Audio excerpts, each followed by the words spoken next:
led by Councilman Balls, Thank you. and I will lead the pledge.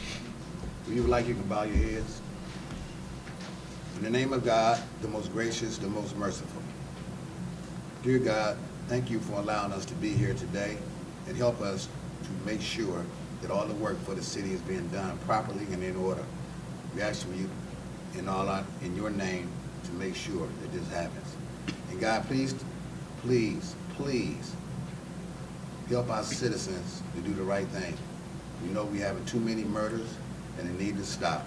So we need to find something to do to stop this in our city. We need more mentors and more people to look after these children. All this we ask in your name. Amen. Amen. I pledge allegiance to the flag of the United States of America and to the republic for which it stands, one nation, under God, indivisible, with liberty and justice for all.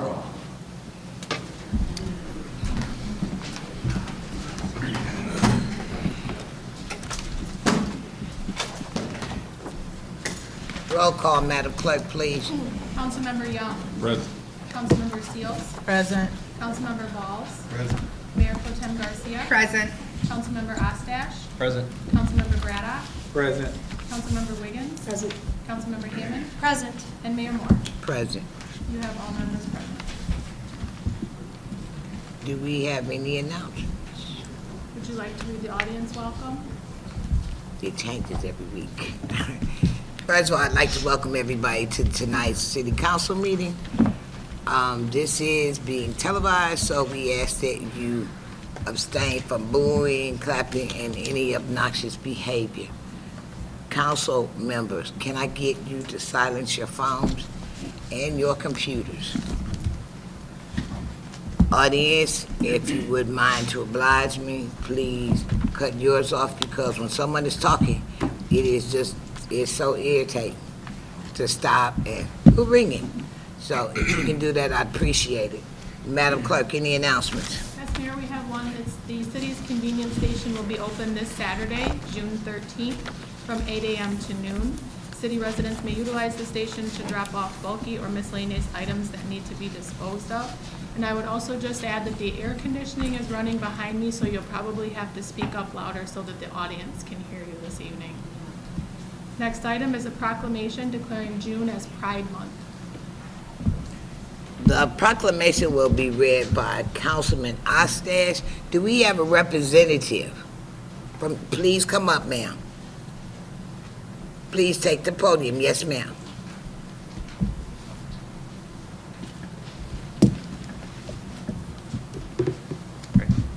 Thanks, Mayor. So, City of Saginaw proclamation. Whereas in the movement towards equal rights for two-spirit, lesbian, gay, bisexual, and transgendered, which is the 2SLGBTQ+ people, a historic turning point occurred on June 28, 1969 in New York City. With the onset of the Stonewall riots, during these riots, led by the transgender women of color, the queer community rose and fought back against discriminatory laws that have since been declared unconstitutional. And whereas Pride celebrations have taken place around the country every June to commemorate the beginning of the Stonewall riots, and whereas June is celebrated as Pride Month nationwide, and whereas the Great Lakes Bay Pride, a local nonprofit, works to connect the 2SLGBTQ+ and allied communities to resources and education, offering networking opportunities, and advocate for civil rights in the Great Lakes Bay region and beyond. And whereas our nation was founded on the principle of equal rights for all people, but the fulfillment of this promise has long been incoming for many Americans. Some of the most inspiring moments in our history have arisen from the various civil rights movements that have brought one group after another from the margins to the mainstream of American society. And whereas the City of Saginaw supports the rights of every citizen to experience equality and freedom from discrimination, and on April 12th in 2021, the City Council passed a resolution in support of recognizing the lesbian, gay, bisexual, transgender, and queer questioning individuals as a protected class. Now, therefore, I, Brenda Moore, Mayor of the City of Saginaw, do hereby proclaim June 2026 as Pride Month. And I urge residents to celebrate with our members of the 2SLGBTQ+ community. Furthermore, recognizing the contributions made by members of this community and to actively promote the principles of equality, liberty, and justice. In witness whereof, I have hereunto set my hand and caused the seal of the city of Saginaw to be affixed this 8th day of June in the year of our Lord 2026. Signed by Brenda F. Moore, Mayor of Saginaw, and council members Priscilla Garcia, Mayor Pro Tem, Michael D. Balls, Eric D. Braddock, Sr., Carly R. Hammond, Bill Ostash, Jacinta Seals, Tobias Young, and Heidi G. Wiggins, and City Manager Timothy Morales.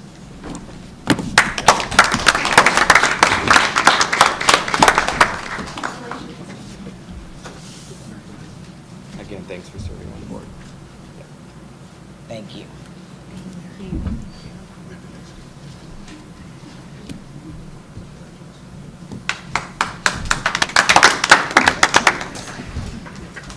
Please have words. So I just got told about half an hour before I headed over here that I had to speak. So I'd like to extend from the behalf of Great Lakes Bay Pride a sincere thank you to Mayor Moore, Bill, and the city of Saginaw for proclaiming June as Pride Month. Anytime Pride and or any member of the LGBTQ community receives support, whether it be from a family member, friends, or local city, government, state government, it is heartfelt and sincerely appreciated. It means everything to us to be accepted in the communities. And it's really huge for our mental and physical health, really. So thank you so much for everything. You're welcome. Thank you. You're welcome. Thank you. Madam Clerk? Mayor, that takes us to public input. The clerk will call you to the mic. You have 3 minutes to present. I ask that you stay within those 3 minutes, please. Just wrap it up. Stay focused on what you're talking about. This is not a question or answer period, so council members will not answer. Please don't direct any questions directly at any council member. Madam Clerk, who is our first? Our first speaker is Pastor Herbert Morris, Jr.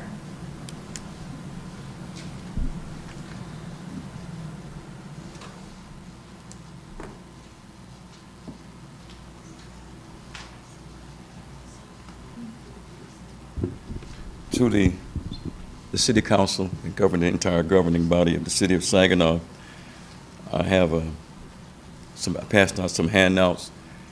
The first picture that you see in this handout is we are asking for a variance to the line.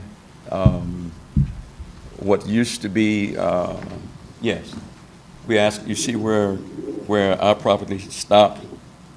I need to fence in our property because of some of the activities that's been going on in our church. The young people's trash our parking lot, and we have to be up there on Sunday morning cleaning up the parking lot. So I need to fence it in, but I can't unless I get a variance from the city to put that fence in. And all I want to do is connect to where you see that fence line comes out at. I want to connect to that and come all the way across. And the other things is just a couple of, the next picture is like in the 400 block of Linton Street where I live, and also the 300 block. It's the way that the asphalt was put down.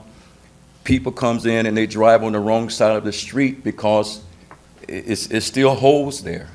It wasn't put down properly. It was put into a hole, backed over with truck tires.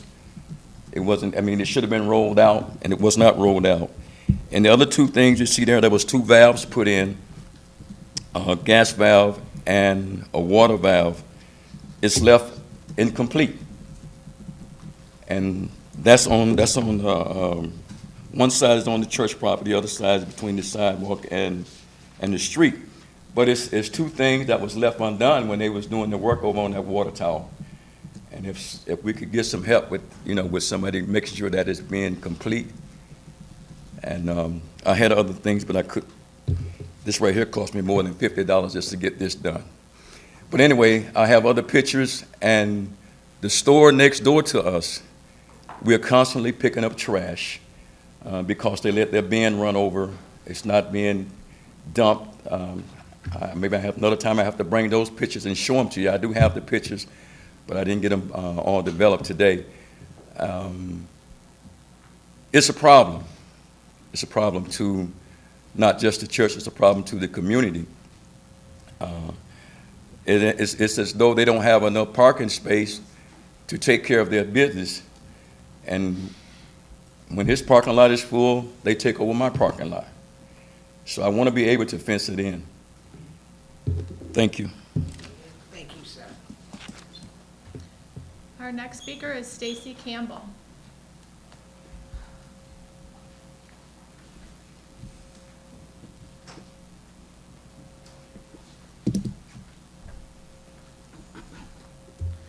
Good evening, everyone.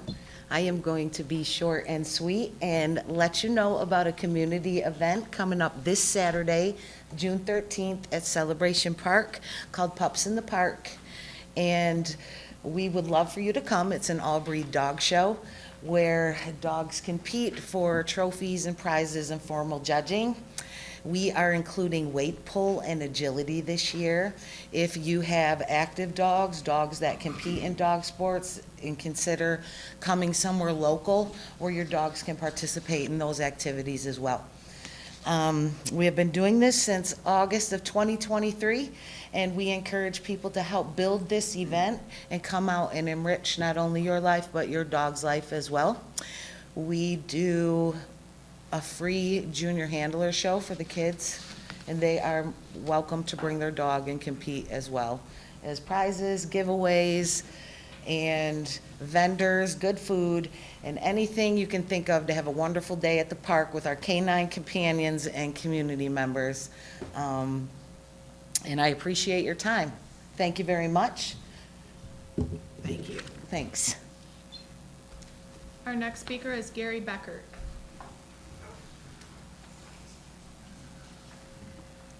Good evening, City Manager and Council.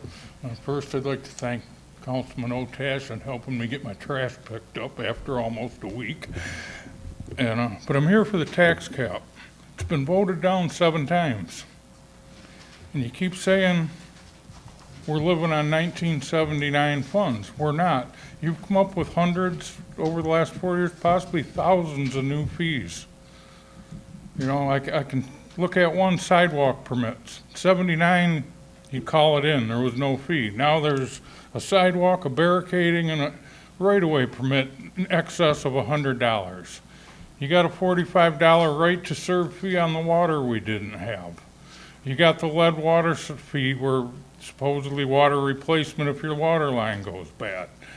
And it goes on and on and on. And then all the rent zones, the Downtown Development Authority, all them properties have the value of the cap on the property. And I know there's 2 sides to the tax cap, the one on the mills and then one on the value. Well, that all comes off every time. All the dispensaries, them are separate from the tax cap. That amount was removed. You know, and it goes on and on and on. And we passed a road millage recently. On the way over here, I drive by Heritage Square, and there's signs all around it. Thank you, millage dollars at work or something similar, put up last week. And I know the way the city bills, that's $150, $200 a sign to put them up. There's $2,000 what's not going to the roads. You know, and that's what's going to happen if we get this tax cap lifted. It's not going to go what you claim for because you just waste money. I mean, it's no other way to say it, especially at road tax. You know, there's a couple $1,000s what could be fixing holes. And it's signs. You know, that's, I don't know. But hopefully, I'm sure it's going to get voted approved to go on the ballot, and it'll get voted down the 8th time, I hope. Thank you. Thank you. Our next speaker is Alexis Thomas.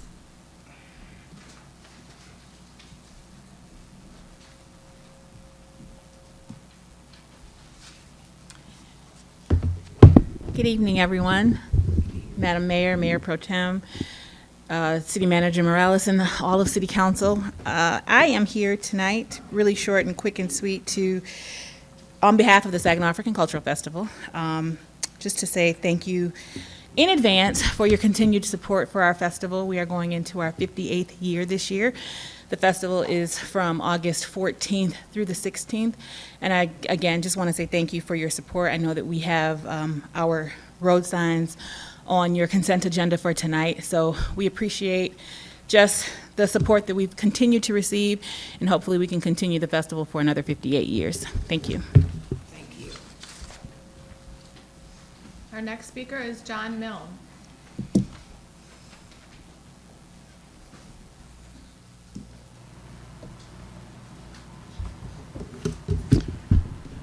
John Millen, 508 West Remington Street.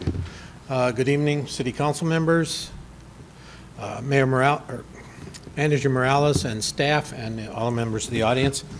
I came tonight to speak in favor of your placing a ballot proposal to remove the dollar amount tax cap on the property tax.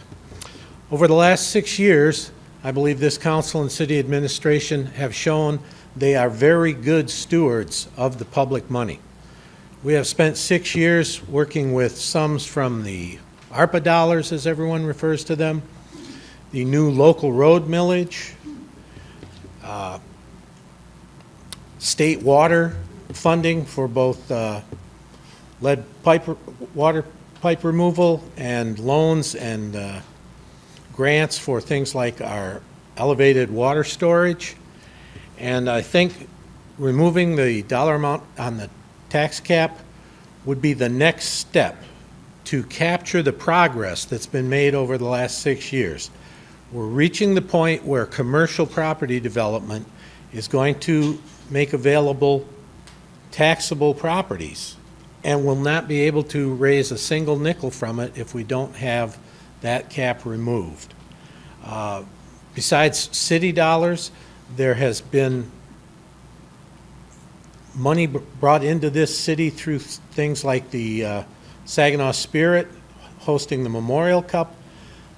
Legacy grants from that have funded massive improvements to Hoyt Park. And one of the main things facing this council going forward is how do we get back on a Parks and Recreation program? This type of property tax revenue is what is needed, because the loss of this revenue is what caused the loss of the Parks and Recreation programs. So I fully support this being placed on the ballot. I hope the citizens of Saginaw have looked at the same thing I have over the last 6 years and seen that what has changed from some of the previous times it was on the ballot and voted down is people had a distrust of what the money would be spent on and how it would be spent. I see no reason for that at this point. I think we have the professionals in place and the council directing them that will put this money where it is most needed. Thank you. Thank you. Our next speaker is Charles Allen.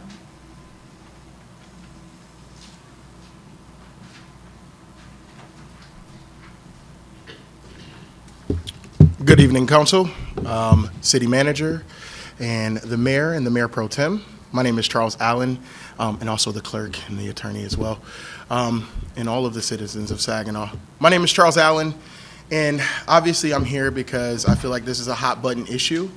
I am in support of this being on the ballot, and I think, if I'm not mistaken, you guys have already agreed to put it on the ballot. Tonight we're discussing the language, I thought. Is that correct? No? Okay, well, they're not going to ask. But I thought if we're discussing language, because it said see section 45, which means that you wanted people to look at the tax cap. Obviously, it has been voted down 7 times. There's a reason why it's being voted down. It is not because people feel that they have trust in the city to manage the funds correctly, okay? That does not mean that that's a bad thing. That just means that this time we can work really hard to educate our citizens on why this affects them and how this affects them.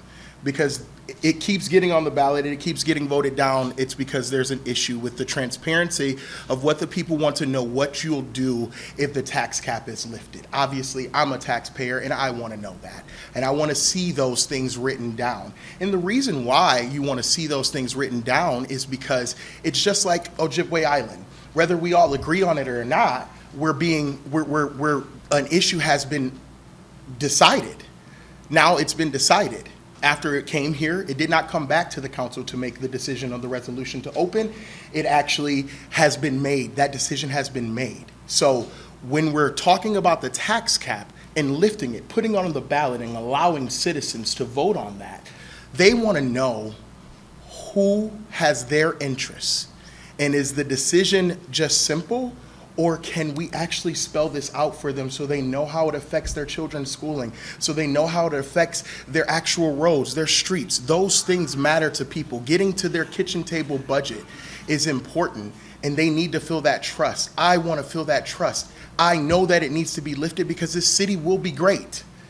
But the difference is we need to make sure that the people of the city of Saginaw, the sons and daughters of the city that have been here, that have stayed, that have not left, that have been here since lumber, since GM left, they need to know that they're going to be taken care of in this decision, and then they will vote for it. I can guarantee that. I want to vote for it. They want to vote for it. They want to know what you're going to do with it. And that is what we want to see. That's what I want to see. That's what I've heard citizens want to see. And I believe that if we come together and actually come from a transparent point, that we can get this done for the citizens of Saginaw, just like we can come from a transparent point about Ojibway Island and how the island should be reopened and what that affects and how it looks. I thank you. I'm wrapping up. I thank you all for taking the time to listen to me, and I hope you all have a God bless evening and continue to do what you do great. Thank you for bringing this issue up. Our final speaker this evening is Melanie Velasco. Hello, thank you, Melanie Velasco. I'm not a stupid person at all, but 2 weeks ago I got beaten again.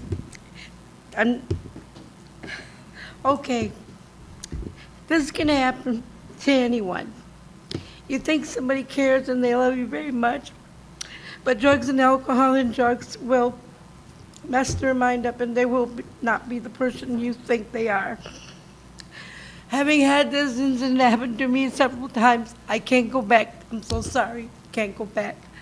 Every 8 to 10 minutes, a woman, a child, a man is even being beaten and abused. This time my face was black and blue, and I know there's no chance I ever can go back to that gentleman. Sorry. Other thing is, we have a lot of potholes and roads that are very bad, needing a repair all around the Russell area to the church that I attend, First Mount Carmel Baptist Church, where I also sing in the choir. I think I'm a pretty good singer. The roads are bad in that area. They're really, really bad, and it's going to do a lot of damage to a lot of cars. And with cars costing a lot of money, and soon we're all going to want it. They're going to want us to have electric cars. Well, I will not be able to afford one. I'm an avid walker because I take medication periodically for nerve damage. Some medicines are bad for you to drive, so I alter my medication and I walk. So there's potholes and there's sidewalks and there's vehicles on sidewalks, which is against the law. So people, remove your cars from the sidewalk because people would like to walk, like myself. I'm feeling really great about my health these days because I'm able to get out and walk around, and Saginaw is looking better in a lot of ways. But we have a lot of trash that's gathered all around, like in the Michigan, in the court area. It'd be nice if we have a couple more of those trash bins, you see. They're alcohol bottles, little bottles. We also need a couple more bus stops in some very prominent areas for people with their groceries and such. That would be really helpful because I do sometimes take the bus with groceries. What else are my other concerns? Cars are still traveling down Webster area way too fast with the children being out. And would like to start a program called the Rudolph Anthony Velasco Foundation, where children, I'm picking 2 younger elementary and 1 pulled out of a hat, a 10th grader, where they get A's and B's and maybe 1 or 2 C's. They get $10 and $15, $20 for every report card. That will come out of my own money that I have, and I will sponsor 3. Thank you all. Love y'all. Thank you. Thank you. Mayor, that takes us to remarks of council. Council members, you also have 3 minutes. Tonight, we will begin with Councilman Young. Thank you, Madam Mayor. I want to speak on something that issue that I brought up some months ago. There was a public speaker that had an issue with the marijuana dispensaries. And I added to that comment that I believe that the liquor stores in the city are a bigger problem than the dispensaries. And what I said 4 months ago is that liquor stores are a hub for the crime and the blight. That's what's around each one, and it spirals out from there, even with the trash. You know, I grew up, I spent a lot of my youth on Hess and Cumberland. So there was a liquor store near there, and I came back later on and purchased that home as an adult, and within a 7-day period, I would pick up a 32-gallon can of trash just from in my yard every week for several years, and that was one of the reasons why I moved from that location. And usually when you have a business that doesn't clean their parking lots up and keep certain things going on, it affects the neighbors around there. And some of these stores, even though they carry liquor license and it limits, you know, what we can do in this community, I am advocating and I want to be a part of anything that we can do to, you know, maybe put some guidelines and ordinances in place to say, hey, you know, I mean, of course, people have to go and purchase alcohol, but if you're going to operate that type of business in our community, this is how you need to do it. It needs to be well lit. It needs to be safe. A person shouldn't have to, I'm going to go to this liquor store because I might get shot or robbed or at this one.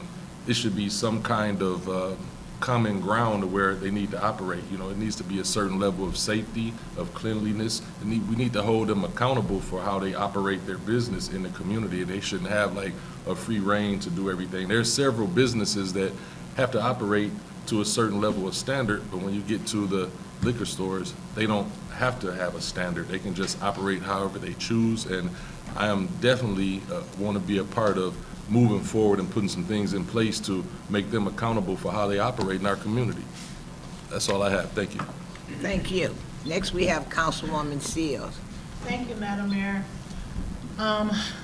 Pastor, today I spoke with one of your members, and she explained to me that you were coming today and explained to me the situation this weekend that you guys experienced. And so I was expecting to hear from you today, and I didn't know you were going to bring the pictures and everything, but we'll talk a little bit later. I'll give you my number later, but tell you the young lady that came and talked to me about that from your church. I like to get out in the community and speak to a lot of people, but I do want to tell Saginaw, thank you. The Seals family, we appreciate you for what we experienced a couple of weeks ago with my father. So I just want to say to the city of Saginaw, thank you for what you've done. We appreciate you. We love you, Saginaw, and what you've done for us, and we know that you have been good to us. We are here for you, Saginaw. This is our home. We will always be here. I think I'm probably the 4th or 5th generation here in Saginaw, and I give back because that's who I am. I've been like this since I've been a child, and this is how I wake up in the morning and how I go to sleep. This is who I am. I don't play. I don't play politics. I don't play giving. This is who I am as a person.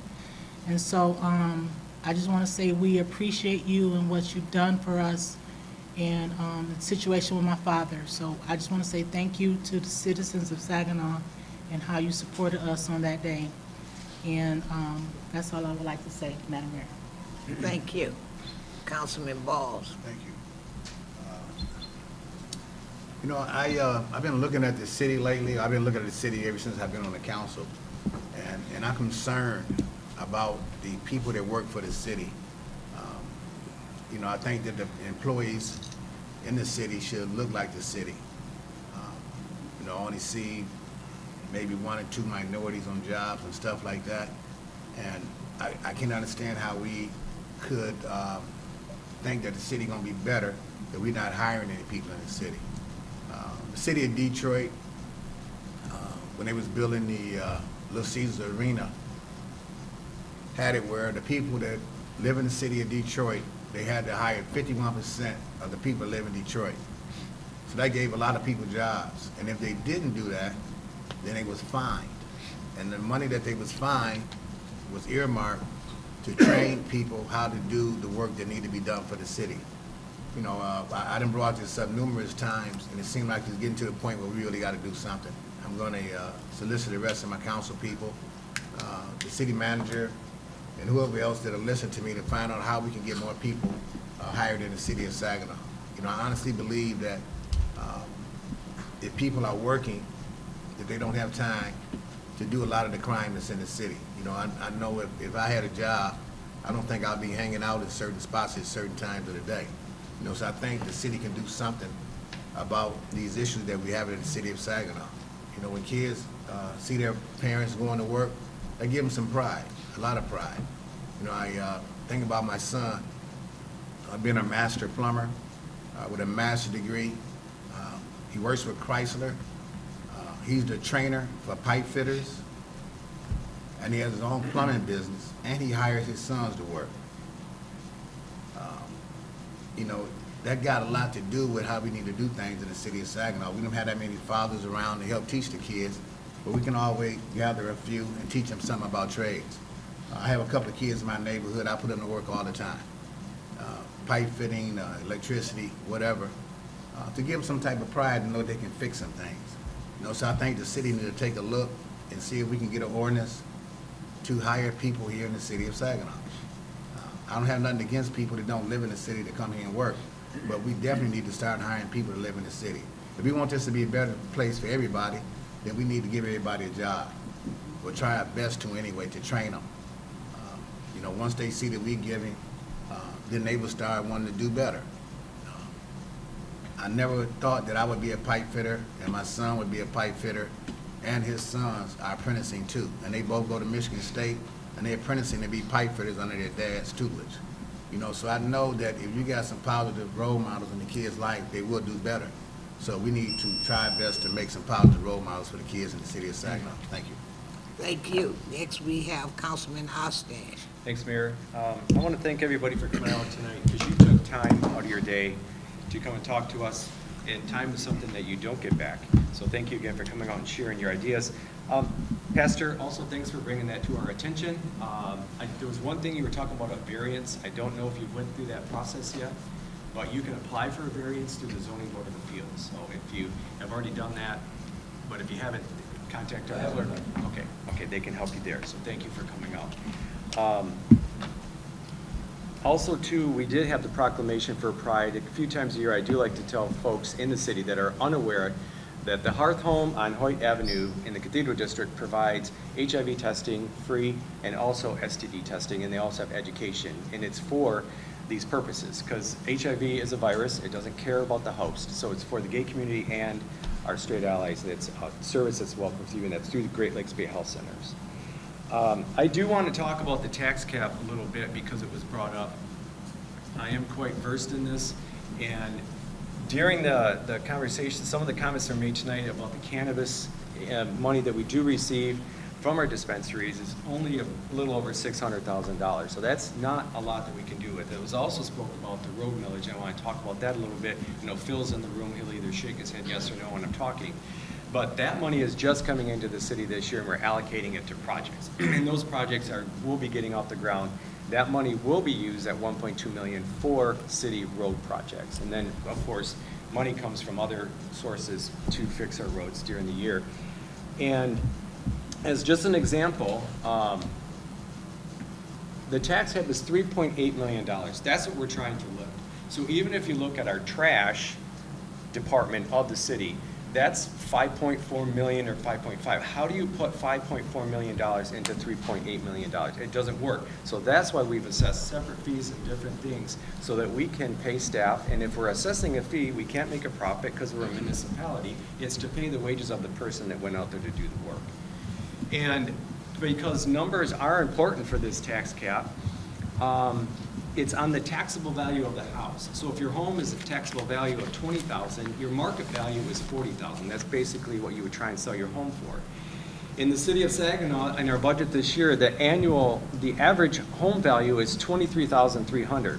So if you do the math, if the dollar amount was lifted, and we go back to 7.5, which was voted in, but we're not, we're gonna go to 7.38 mils because we're affected by the Headley Amendment, that's $2.32 per month. And then if you have a home that's worth a $40,000 taxable value, just double it. So it's always a dollar amount that people want to know every time something's coming from a municipality is what is it going to cost me? So those are the numbers I just wanted to share. Thank you. Thank you. Next, we have Councilman Braddock. Good evening, everybody. Welcome to your city council meeting. First of all, just not going to be too long, but I agree with you, Toby, as far as the liquor stores here, Councilman Young.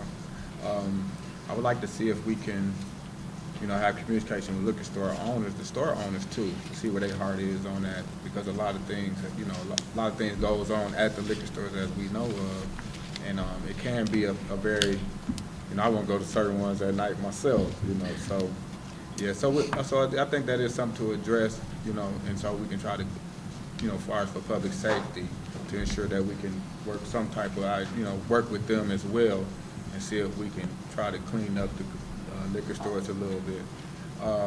I know, as far as talking about mentors, we do need a lot of mentors. We have a lot of displaced children, a lot of displaced youth, I would like to say, and so we do need more mentors that's willing to be there day to day too, willing to be there. And I do agree we need to be educating the community on our tax cap. If we expect it to, whatever changes, whatever direction it goes, we do need to educate the community on that to get the best outlook on that. And also, so I'm looking forward to the African Arts Festival. As a kid, we used to call it the Black Arts Festival. So I'm getting the name right. But yeah, I'm looking forward to the festival. But I would just like to say, ending real quick, that there's a lot of efforts in our community, a lot of things that's going unseen, or people that's unnoticed, and so just be on the lookout. If you see somebody working and doing some help in the community, if you have the time, help them out. I think a lot of times, a lot of people like to want to create a lot of different things, but it's a lot of people doing the things that we already got going on, and people need help when it comes to mentoring, if it's cleaning up, if it's doing lawn care, if it's just helping somebody out around the house, lifting something, elderly or somebody, a vulnerable adult or something, just help out, because there's a lot of people out here working, and there's a lot of people doing things by themselves as well. So, but that's all I have, Mayor. Thank you. Next, we have Councilwoman Wiggins. Thank you, Mayor. Again, thank you to all of our speakers today. We appreciate you sharing your experiences, your needs, and your passions with us. This is how we can improve doing our job, so we appreciate you coming out. I won't go over Bill did a great job talking about the tax cap, so to save time, I'm going to let that go for now. This weekend, I did get to attend the National Gun Violence Awareness Day. It was an Orange Out, hosted here at Hoyt Park. It was a brilliant turnout. It was a beautiful event. Lots of heartbreaking stories, but seeing the people of Saginaw and surrounding communities come together and express their support for the families experiencing violent death, and to try to figure out a way to continue to prevent this was important, and I was glad to be a part of that. Let's see. Yeah, I'm going to keep it short because there's a lot on our agenda today, so I'll leave it there. Thank you. Thank you. Next, we have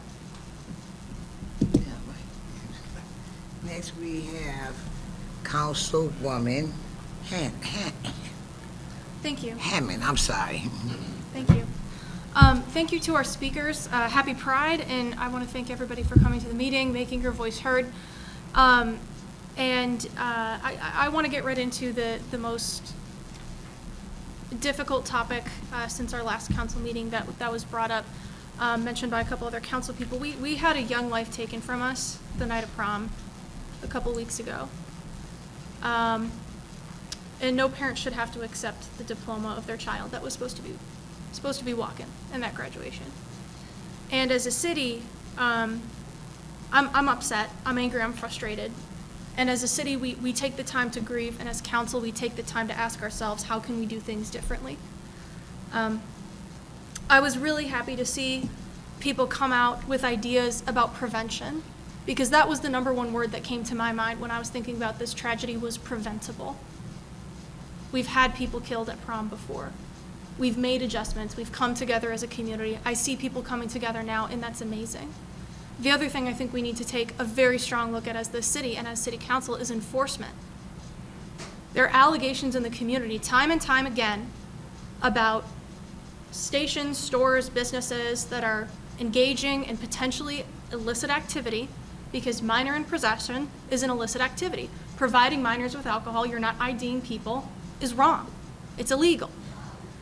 And if we have suspicion of places that minors can go where they're being provided alcohol, how are we investigating it? How are we prioritizing it? Specifically, I would support this council reaching out to the Michigan Public Liquor Commission, Michigan Public Service Commission, for help and assistance in operations relating to sting operations or asking for help with enforcement in this issue. I can tell you that if there were stores that were known to be providing liquor in neighboring communities, they'd get shut down. They'd get found out. So if this is just as simple as case as saying this is a priority because we know that these are situations that are situations of great concern leading to violence, then I want to make sure that we're doing everything we can as a city to prioritize where are we missing on the enforcement piece. What can we do to look into these issues? What can we do to, obviously on the prevention piece, provide safe spaces for our young people? And I love what I'm hearing in the community, the ideas about getting together for a post-prom, pre-prom, that's fantastic. Whatever we can do to support as council, I'm sure is something we would all support at this table. Also, what can we do to make sure that if we have suspicion of businesses engaging in illegal activity, if that's something that's out there in the community, what are we doing to investigate? What are we doing to enforce? What are we doing to ensure that we are not perpetuating this cycle of violence? Thank you. Thank you. Next we have Mayor Pro Tem Garcia. Good evening, concerned citizens of the community. Thank you for coming this evening to come and bring up some concerns that are going on in our community, in our city, that we need to be aware of. A good one is the tax cap. I know that's important. I've been seeing some misinformation, and I'm still learning because there's a lot to it. And I'm glad that there's groups out there that are advocating for it. If we want to have these recreations for these youth, we need to start doing, working on that tax cap. We had worked with the student council. Today was our last meet with us, that we mentored some of the students from SASA and United, and they were talking about the different activities that they would like to see here for their age group, teenage group, because they're not seeing a lot of activities that they can attend to. I do know that there was a church that hosted a lock-in that was free this past weekend, and I'm not sure the name of the church, I just saw it, and there was like 200 teens in attendance, so that's really good turnout. So there's a need there for these kids to get together and hang out. I know during COVID was an impact for some of them age groups as well. Also, I want to say there was a lot of great activities that went on this weekend that I got to go to. I went to the KFC Museum where I took my grandson to touch a truck. We went through Hoyt Park, and I got to see some of my family members that were doing the walk for losing a loved one, and they had the bus again. So shout out to, I believe it was Miss Washington who put that together. There was a lot of support out there in the community that got together, and it was a really nice rally to show support for those who have passed. Also, They had a good food giveaway this past weekend.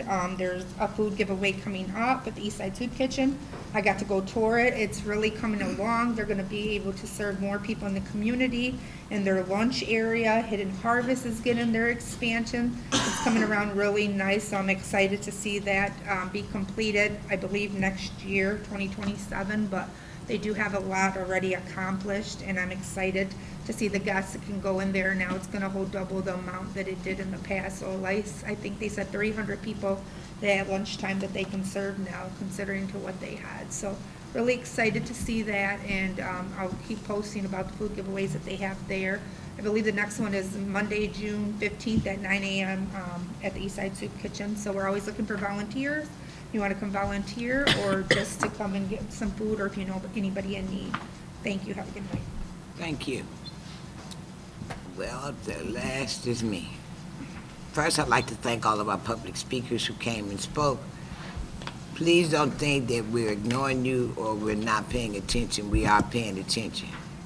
I also need you to understand, sometimes we're limited as a council what we can do. Again, if I was bewitched, I'd fix this whole city. I would just fix the city. But I can't. This weekend, I went to a lot of activities. It's graduation time. I don't know about everybody else, but these open houses is killing me. But it just lets you know that a lot of us are in the school district working throughout the year with the students. And so when they do progress and we watch them progress, we want to be there for them. Saginaw, we are getting better. Not going to tell you we at the top of the game. We're not on our A game totally. There are things that we need to do in time. They're going to get done. There's money crises, not just in Saginaw. There's people that call me from other cities and say, how do y'all do this? How do y'all do that? And some of the stuff is stuff that we just thought was simple. But it's not simple. It saves somebody. Our young people, I pray every night that they get a revelation that put down the guns. I love that saying, if you see something, say something. Trust me, if you kill once, you may kill again. And please don't think when you don't talk that they don't know that you know what you know. Saginaw, it is time for us to stop saying it. I said it on Saturday when we talked about the mothers who have buried their children. I said it, I meant it. This means war. This means war against guns. This means that we as a citizen, as a city, instead of us talking, stop talking so much. Get involved. Get involved, please. Madam Clerk. Mayor, that takes us to reports from the manager. Mr. Manager. Thank you, Madam Mayor, and some items tonight and then an update on the Ojibway Island project. First, I do want to recognize that this weekend, Saturday, there was a large gathering at Veterans Memorial Park, and we had a lot of cooperating agencies that assisted the Saginaw Police Department to conduct proactive enforcement and help keep the event safe and prevent violent crime at the event and throughout the city. I'll note that officers seized multiple illegally carried firearms, but most importantly, we did not have any violent acts related to that event reported. So the City of Saginaw and the Saginaw Police Department would like to thank a number of agencies for their assistance and support. The Michigan State Police Aviation Unit, Saginaw County Sheriff's Office, Saginaw Township Police Department, Bridgeport Police Department, Carleton Police Department, Michigan Department of Corrections, the FBI, Bayonet, U.S. Marshals, DEA, ATF, Saginaw Central Dispatch, and MMR were all involved. So thank you for their assistance. They dedicated a lot of resources to help out in the city, so it's much appreciated. The Michigan Municipal League Housing Incentive Workshop was in the city last week. Mayor Moore and Councilwoman Hammond attended. So I'd like to thank the MML for putting that on. It was a regional event, so we had participants from Midland and Saginaw and Bay County, and I did notice people from other parts of the state there as well. So thank them for putting on the event. And one of the takeaways I think that that we heard was that a number of incentives that local units do utilize for development are expiring this year. So that could have a significant impact on us. I believe one has already expired. Oprah, which is something that you all approve quite frequently, that is set to expire this year as well. So it may be a good point of advocacy for council if it's something that does come up. I don't think it's been placed on any legislative agenda yet, but we'll keep an eye on that. The cleanup form that we have been talking about that Councilwoman Hammond suggested, that's on the website now. Check it out, and any organizations or neighborhoods that are interested in helping clean up their area and need assistance from the city, please follow up on that. Cross-connection presentation and the QR code that we had at our last meeting where we didn't have power, that presentation has been recorded and is on the website. If the QR code, if it's not, we're working on that to place that on the hang tag. That will be a link to additional information and the presentation. If they're not working on it, it should be done already, maybe. I know we received the question quite frequently about when we'll be back in council chambers. We anticipated that to be done already. A majority of the work at City Hall is done, and we're waiting on a few items for departments to move. The last issue there is the elevator. So there are very few companies that work on elevators throughout the country, and we're kind of at their mercy for scheduling. They were supposed to start some time ago, and I think their initial estimate for time has grown quite a bit, and they still haven't started. We don't want to go back to having council and other committee meetings at City Hall and then have to move again, because we need the elevator to be operational so that we can have access to the meetings for the public. So that's our last step, and we'll keep council updated about that as we move through the process. The water tower ribbon cutting event, I know several of you have asked about that as well. That's going to be held on Friday, July 12th at 11 a.m. at the water tower at the corner of Washington and Weber. We will be having commemorative giveaways for attendees, and we'll also be inviting the federal and state representatives who were instrumental in the funding allocation, and we're currently working on a flyer and expect to have it ready for distribution next week. And we are having our community resource fair coming up as well. Citizens are invited to attend the upcoming Community Resource Fair under the pavilion at Bliss Park from noon until 2 p.m. on Tuesday, June 16th. The event is free and open to the public. Community Resource Fair is hosted by the City of Saginaw's Neighborhood and Inspections Division and will allow Saginaw residents to learn more about the invaluable services and programs available in our community. There will be over 35 organizations on hand to provide information on a wide variety of services, including housing assistance, mental health and counseling services, technology support, transportation assistance, employment and job skill training, youth development and community activities, and resources for seniors and much more. So everyone is welcome, and hopefully you get a chance to attend that.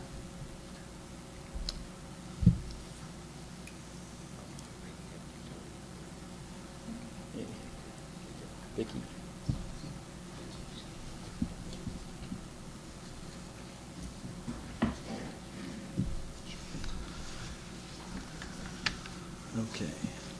Okay, so I did get questions from council members about where Ojibway Island project stands and the timing for the opening, and some ends that we do need some assistance from council on.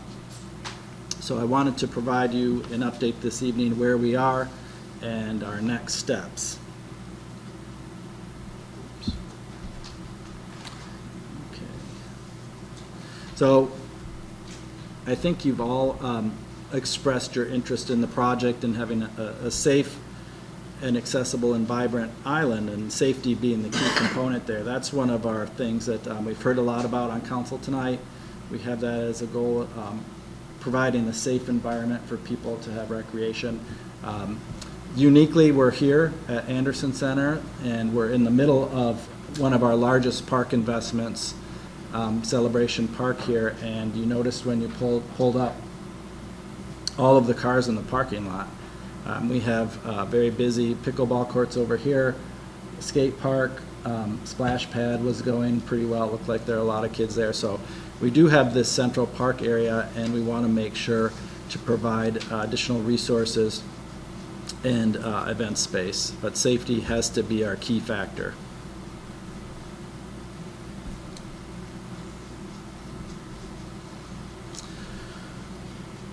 We have several capital improvements projects that are completed or in process. The roadway has been reconstructed. We have one new parking lot that has been constructed and completed. Existing parking lots have been resurfaced and or reconfigured, and the gravel part on the north part of the island has been paved.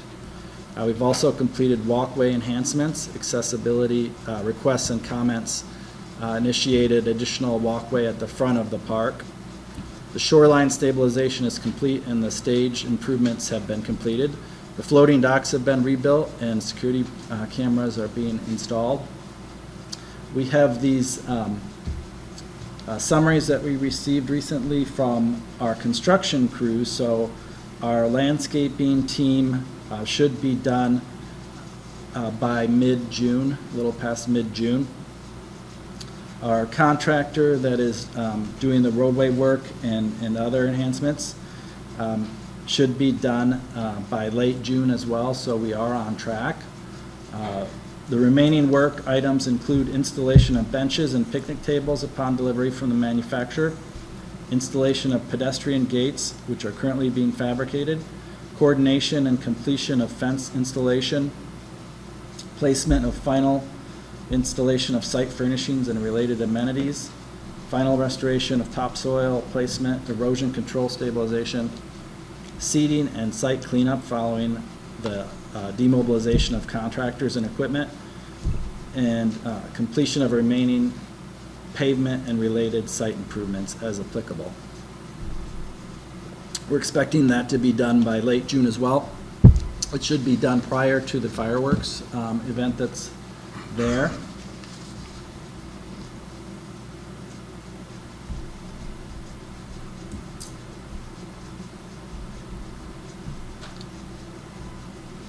So I did walk out there, and actually there are some people that are already utilizing the island. If you've been there, you may have noticed. But we do have, this is a shot of the new roadway. You can see on the right-hand side there, that's one of the access trails that we did put in the park for the front, so that people are not walking where vehicles typically are traveling. We do want to put a crosswalk there. I think that's one of the final things we'll be working on.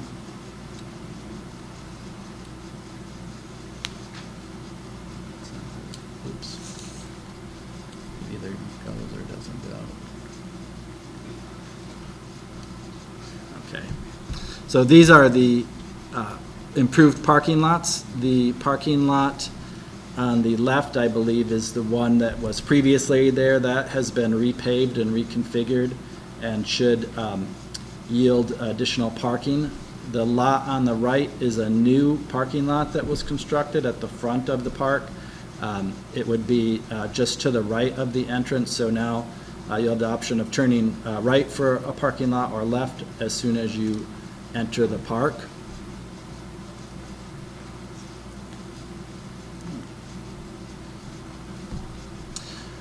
Capital improvements on the walkway and the Great Lawn. So you see the additional walkway on the previous slide, but this is the boulders and roadside gravel that was placed there to keep people from driving on the lawn and increase safety for individuals there.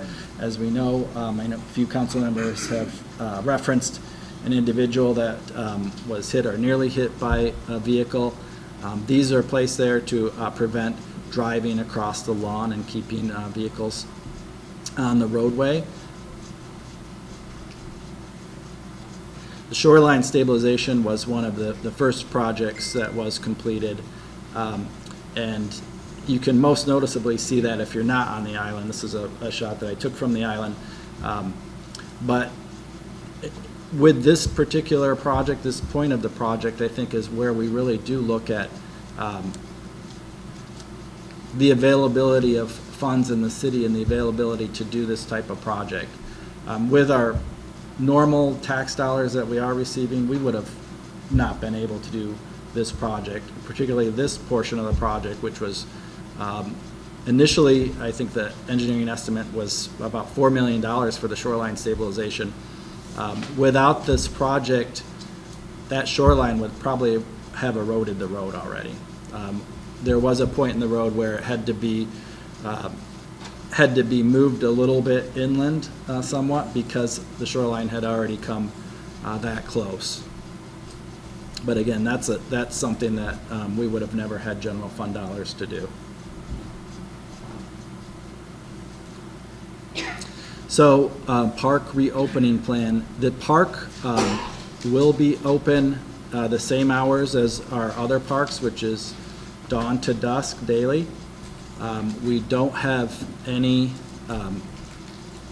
we are not planning to have any access control at the front of the park, not a gate, not anything like that with an attendant there. It will be open for that access. As we know, the survey did indicate the need for vehicle access. Obviously, there are varying opinions, and there doesn't appear to be a consensus for an all or nothing approach. But our respondents did not support a continued limited vehicle or no traffic approach, and most respondents wanted some level of vehicle access on the island, particularly for mobility throughout the island, not having to carry things for your picnic or your barbecue or whatever it happened to be, and also for people with mobility issues. And we did discuss varying options, and I did with a few council members as well. We talked about, particularly this summer, it'll be a later opening for the summer. What do we do in the first year? We talked about alternating days where you have, where you may have pedestrian or cycling versus a combined model. We thought there would be a lot of confusion if we tried alternating days, which could lead to additional frustration. So what we landed with was, we were calling it a hybrid managed access model.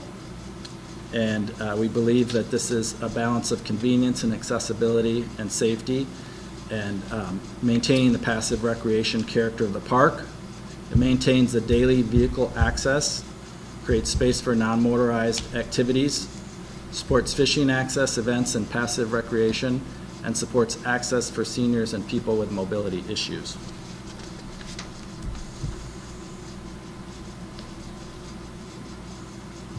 So what does that look like at the park? And this is, doesn't show all of the new enhancements to the park, but does show where we are planning to have vehicle access daily from open to close, as well as pedestrian or cycle focused access. So under the hybrid access model, the park would be open to vehicle traffic every day while also maintaining a portion of the drive for pedestrians and cyclists. Under this proposed layout, vehicles will be able to access the entire western side of the drive from the entrance to the northernmost parking lot daily. The roadway will accommodate two-way traffic and include traffic calming measures. Parking will be available in 4 designated areas, 2 in the near the entrance and 2 on the northern side of the island, which includes 1 newly constructed parking lot and the entrance, and 1 former gravel lot on the northern side of the island that has recently been paved. Access to the east portion of the drive would be controlled by the gates and pedestrian gates, which would allow for the use, but removal of those gates would allow for use during special events or gatherings on days that we wanted to make changes to that access. Future improvements that we would like council to consider.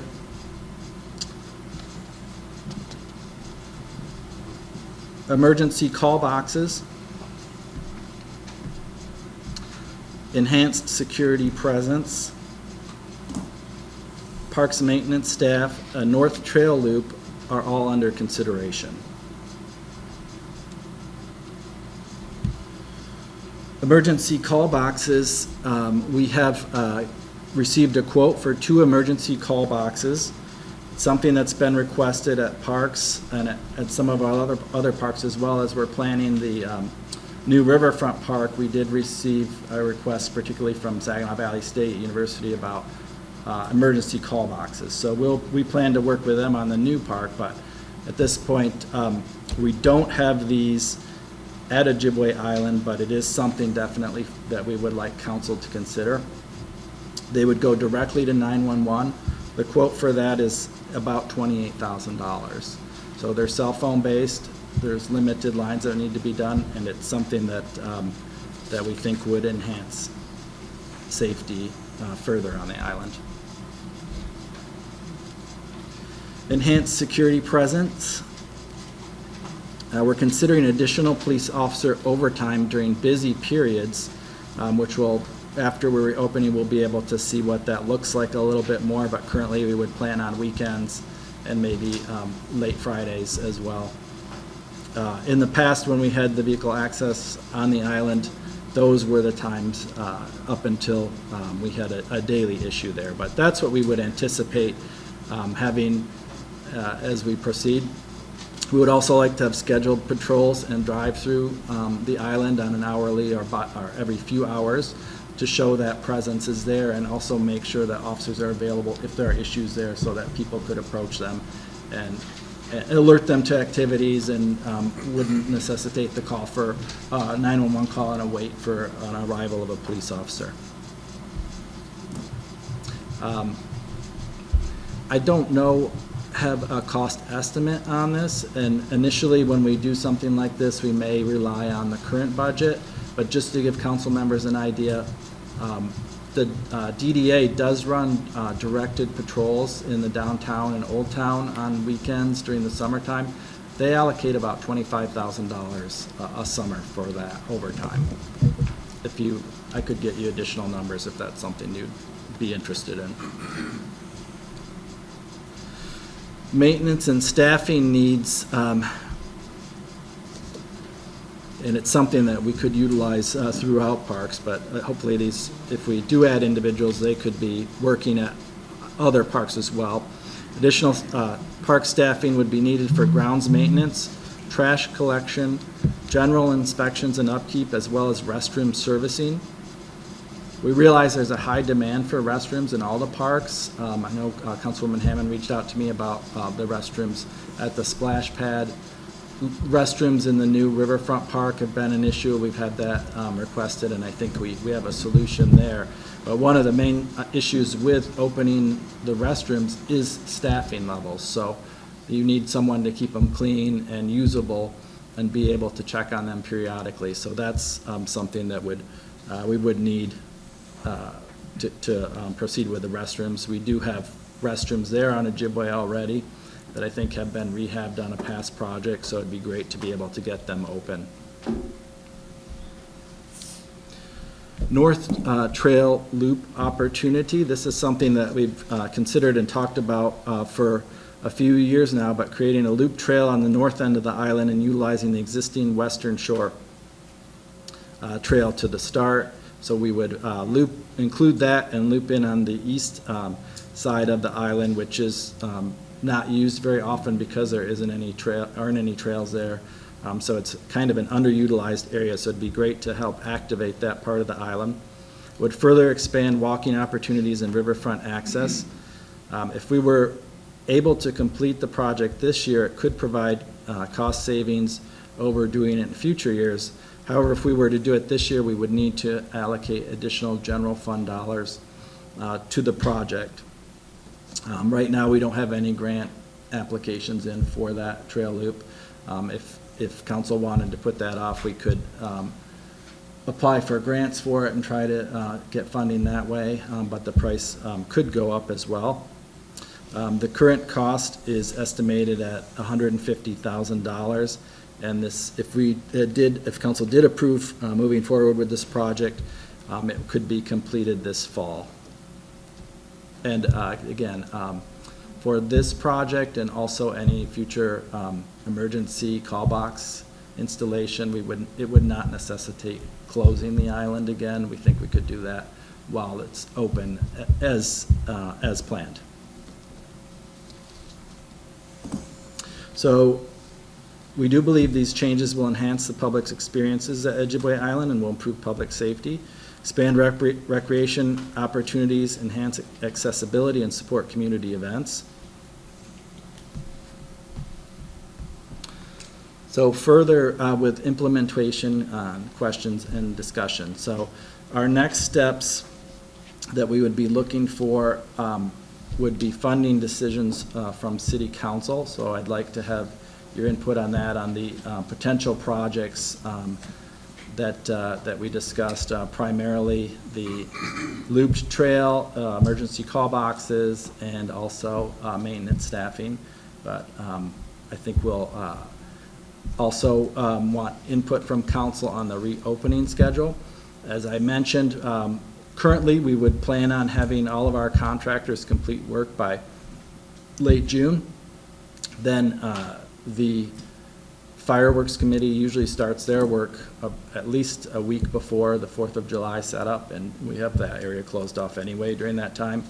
After the fireworks are done, they have some cleanup, but it could open anytime after that. So that's at council's discretion, so we'd look for your direction on that date as well.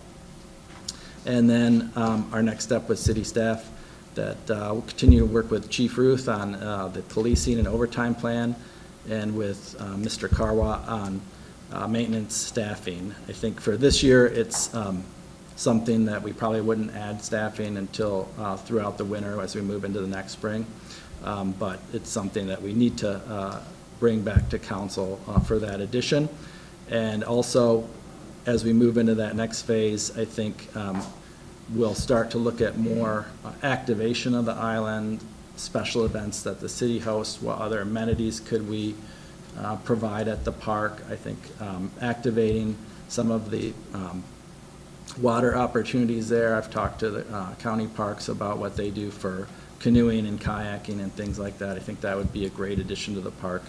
And really, the more people that are there using it, it increases safety. So I think all of those things are possible there.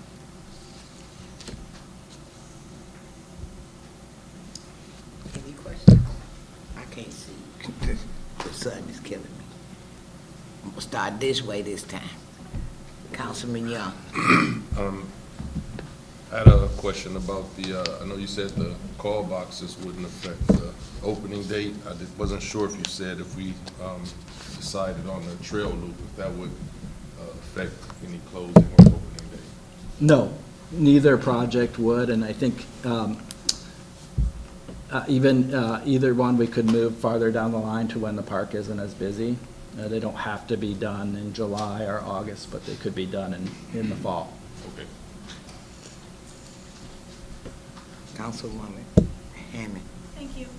On April 13th, I asked you specifically questions about what the plan was for post-July 5th reopening of the park, specifically what access options we would be looking at.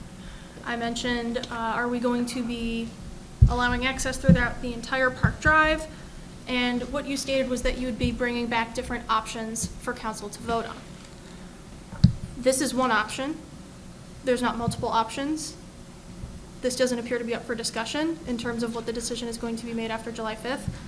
Am I wrong? Are we going to get different options before the end of construction, or is this the decision that has been made? This is our recommendation. Okay. If council doesn't like this recommendation, you obviously could change it. The difference between this and the full drive that you mentioned would be the gates. You know, that's the only change that would happen. The full drive is there. Thank you. And I guess another impetus of my question was because in the presentation it was mentioned that there was not a all or nothing approach was not supported by the survey results, and that a hybrid model was supported by the survey results. That's not what I see in the survey results. We had 3 options for people to vote on when it came to vehicle access. We had number 1 was open to regular vehicle access throughout the park. Number 2 was primarily pedestrian and bicycle with parking at the entrance. Number 3 was a mix of pedestrian and bicycle with limited vehicle access. And by far and away, number 1, open to regular access throughout the park, had 56.5% support. That's not just a plurality of 3 options, that's a majority. And the others had between 20 and 21%, including the hybrid option. So we're saying that the hybrid option was the most supported when that is not my interpretation of the survey results. I want to make sure that we are actually taking the community's feedback into consideration. And when people think about Ojibway Island and how it's to be used, in every single conversation I had, people mean the whole loop. They mean the whole drive. And I guess my major concern is still about accessibility. So are we saying that yes, council is responsible for the decision-making process about park access? And how specifically do you want to see council provide their holistic recommendation if we don't agree with the current proposed recommendation? Mm-hmm. Well, I guess that's build consensus right now would be the first step. But I don't necessarily agree with you about your review of the survey and I would have to go back and look at the percentages, but if you dig a little bit deeper and just the first one with vehicle access all the time, that every person that put that didn't just mean I want the full loop all the time. If you dig into the comments, a lot of people said I want vehicle access all the time, but I also want it to be safe for pedestrians and cyclists. And a lot of people do not feel safe walking or riding when that full loop is open. And I think with this model here, what you have is the ability to park at the front and walk or cycle, take your kids to the park and teach them how to ride a bike or whatever it happens to be without having the vehicles going by you. You can still walk on the west shore of the island. There's a sidewalk there. There is a curb. That curb is not going to stop a vehicle from hopping the curb, though. So this point would be the closest point of access and the most room for cycling and walking. Thank you. For the purposes of building consensus around a plan, and just looking at the map earlier today, because this was sent to council about a half hour before the meeting, I think that I certainly want to have conversations about potentially a phase-in plan. I don't necessarily hate the recommendation if we can agree and say publicly how long we're going to try it out for in order to get feedback of what people think and feel about it, especially with all the improvements.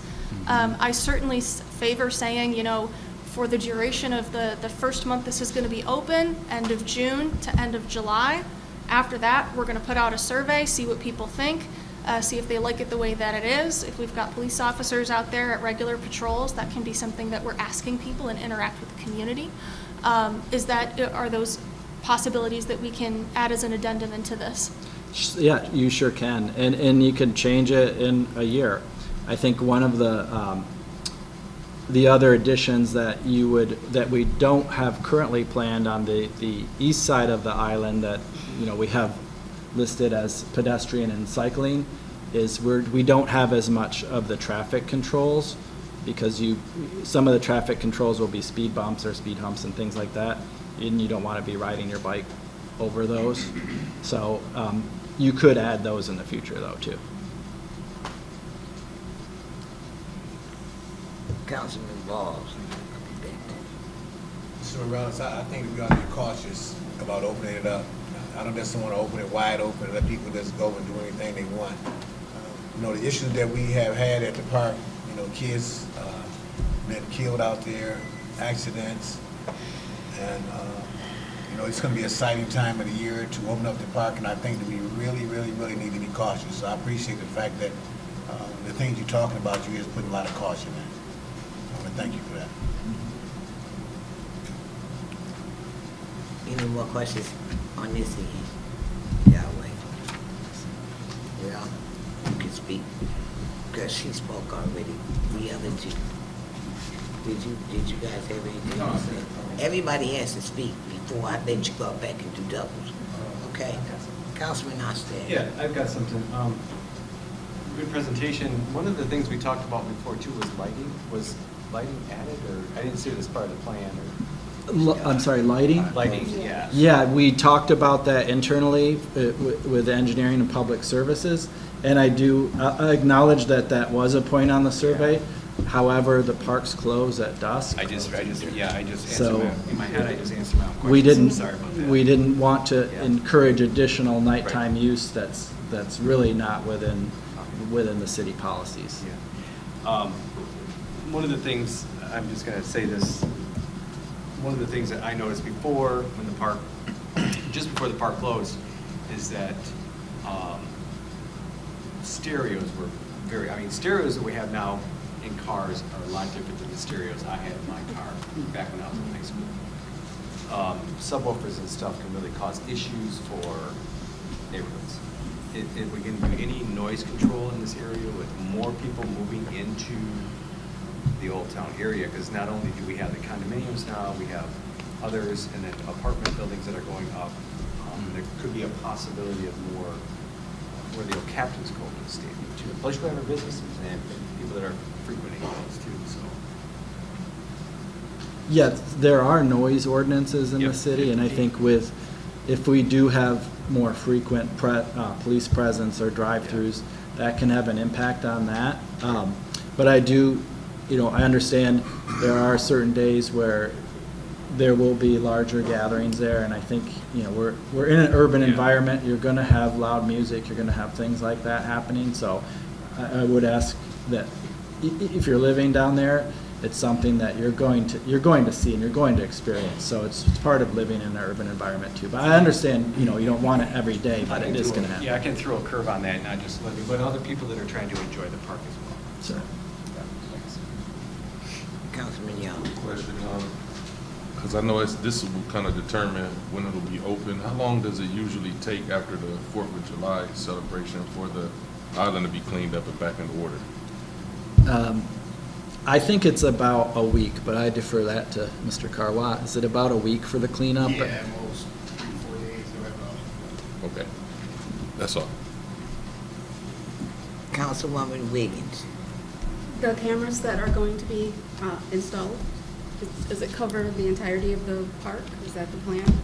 Yep, I think it would cover the both sides, and we're actually, we know that there is, and Mr. Klopsick will correct me if I'm saying something wrong, but we do want to have coverage on the walking trail that heads north to the island to the bridge that's near City Hall. I don't think we've ever had coverage on that, but it is an area that isn't trafficked as much, so we do want to have coverage there, and I think that if council were to advise that we proceed with the emergency phone or emergency call box, we would want to place one near the pavilion there too, so there is one on that side of the island that's not as well traveled. And how do we keep those from being vandalized? Not the cameras, the call I'm boxes. sorry? The call boxes, how do we? Oh, well, how many would be vandalized? Yeah, I mean, no, I said, how do we keep them from being? I think that Jeff is somewhere here, but do they have cameras on the call boxes, Jeff? Yes, there should be cameras on there. I mean, you can't necessarily stop vandalism, but at least part of the cameras is that you would capture it and hopefully be able to have some, yes, some sort of prevention. Anybody, any more questions? I just have a question. So we can make a motion tonight to do the North Trail Loop opportunity if we wanted to continue that? So that could be done, because you said it would be costly, you think in the next year possibly, or would we get the funding for this out of the normal budget? Or? So if council wants us to bring back, I do apologize for the lateness, council members, but I did this over the weekend, because Councilwoman Hammond did send me some questions, so started thinking about it. But if council wants us to proceed with either the emergency call boxes or the riverfront loop, I would ask for a motion under miscellaneous business to direct staff to prepare those items to come back to council at the next meeting. So if we got them back on here at the July, our second meeting in June, I'm sorry, for council approval, that would give us plenty of time, I think. Okay, thank you. Yes. So, I would entertain and appreciate a discussion under miscellaneous business about access and getting something down concretely for a trial period for what was presented, whether that's a month or 2 months, and then see what people say, phase in our changes as we're talking about that require budgetary items. I guess my main concern, because I went out there and I looked at the boulders, they're very close together. You can't get like a stroller through there. You can't get like a cooler through there. I don't think you could, I wouldn't want my grandma trying to walk in between those boulders. They're very tight. Is there a possibility for removing some of the boulders? I hate to bring that up as a suggestion, but it just seems like creating more accessibility barriers could be problematic at this point. Well, they are still moving them, I think, as part of the issue, but, so council members, if you didn't see, there will be a walkthrough for council members Wednesday. If you can't make that, send me an email and we'll try to set something up where Phil and I could take you through. But if you notice things like that at the walkthrough, please let us know, and that'll give us an opportunity to see, especially where all the parking locations are, how that access would be. And I think Phil can probably point out to you where the picnic tables would be too, and where some of the benches, so that'll give you a good idea about where maybe you need to move them to create access. Yes, Councilman. I have a question for Councilwoman Hammond. I'm trying to figure out, why do you want and this is for you too, I guess I'm trying to figure out what is the cause for a time frame for a trial. I'm just questioning, so I'm trying to understand that, because if we did do a trial, I mean, something would have been done and then undone. So we're going to do this, either we do it or we don't. So I'm just trying to get the rationale behind it, because either we're going to spend the money and do the park, open it up, or... I guess point of order, I think the questions are just supposed to be for the manager. I did direct that toward him. Okay, so it's for him, not her, right? I don't think I was, point of order, I wasn't even talking to you, so I was talking to the manager and council. I wasn't talking to you, so No, what I'm saying is, why are we talking? this portion of the agenda, correct me if I'm wrong, is for the manager to answer questions. Yes.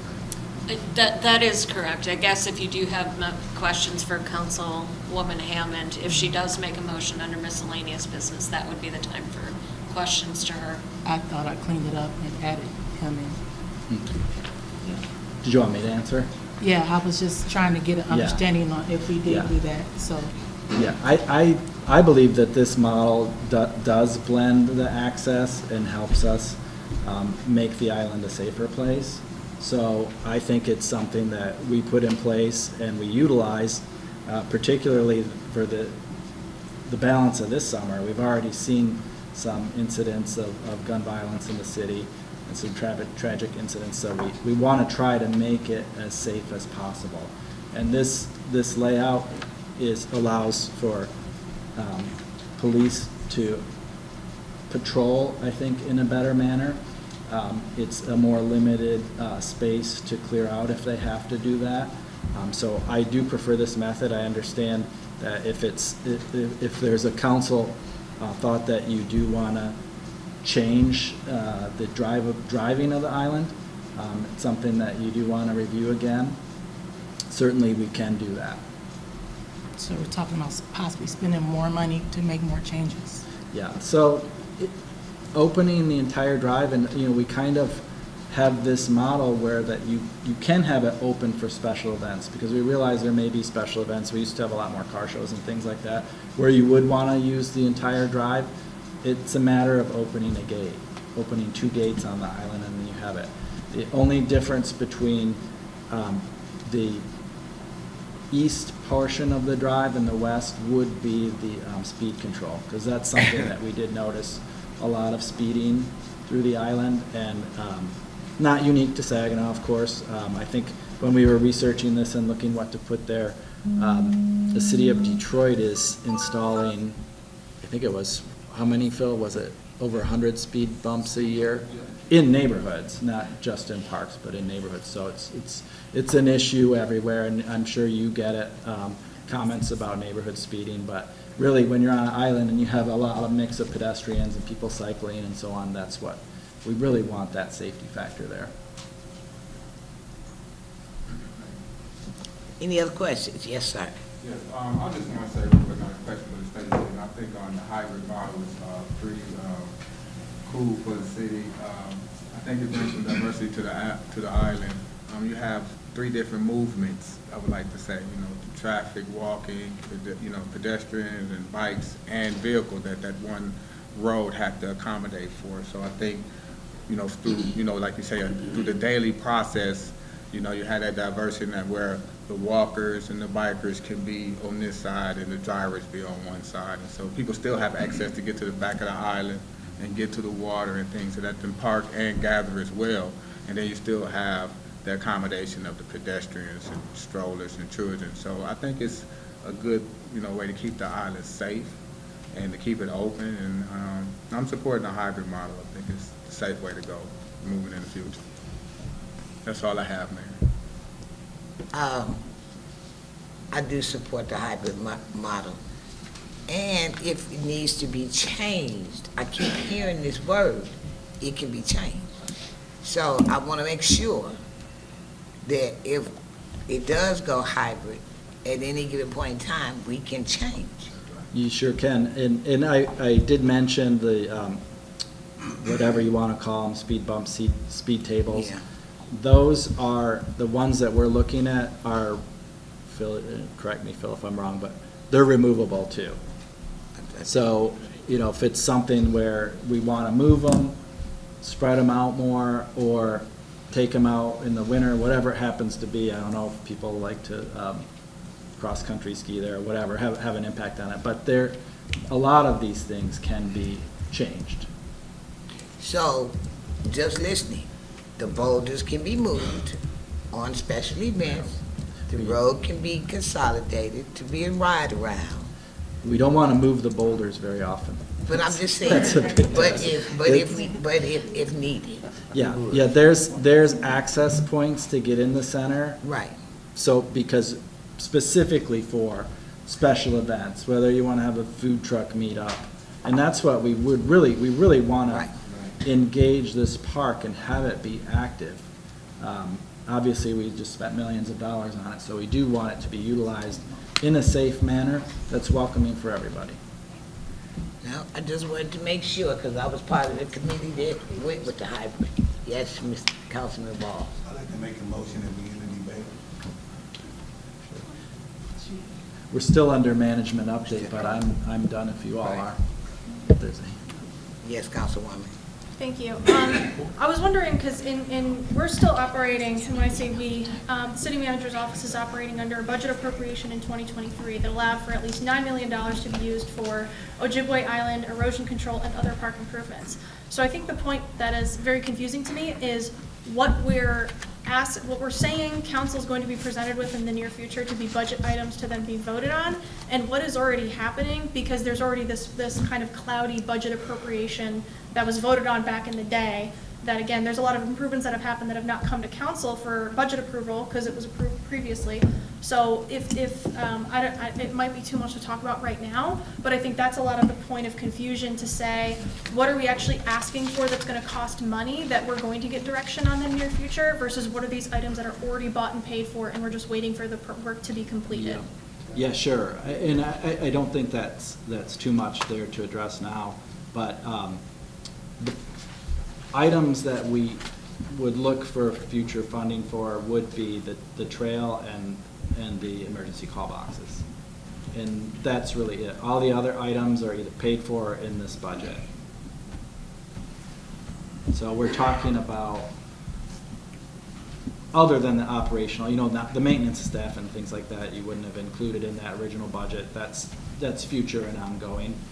But the hard capital type purchases and expenditures are the loop and the cameras. So you're talking about approximately $180,000. How many cameras are currently being constructed at the end of the plan right now that's already budgeted for? I think is there 17? 17, yeah. There will be 18 total cameras. Yeah, but the call boxes are not in that total. That's a separate quote.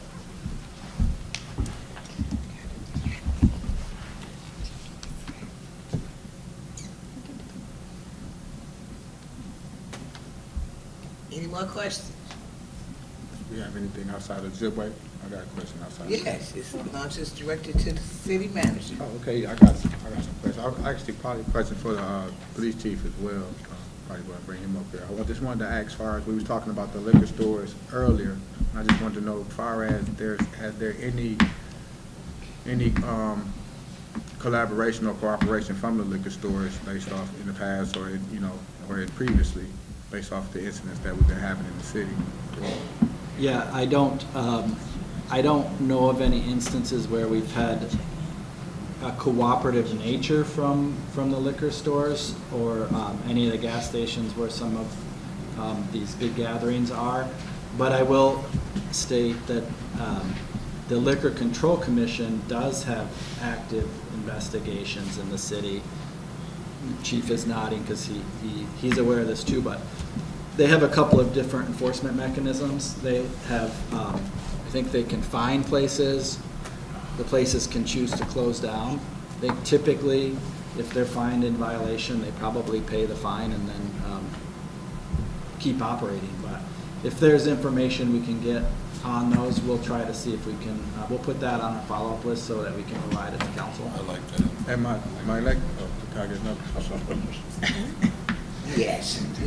My next question is, what's the difficulty as far as enforcing littering and everything, as far as any difficulties in our charter or challenges in our ordinances, that keeps it difficult for enforcing some of these things to keep the public safe?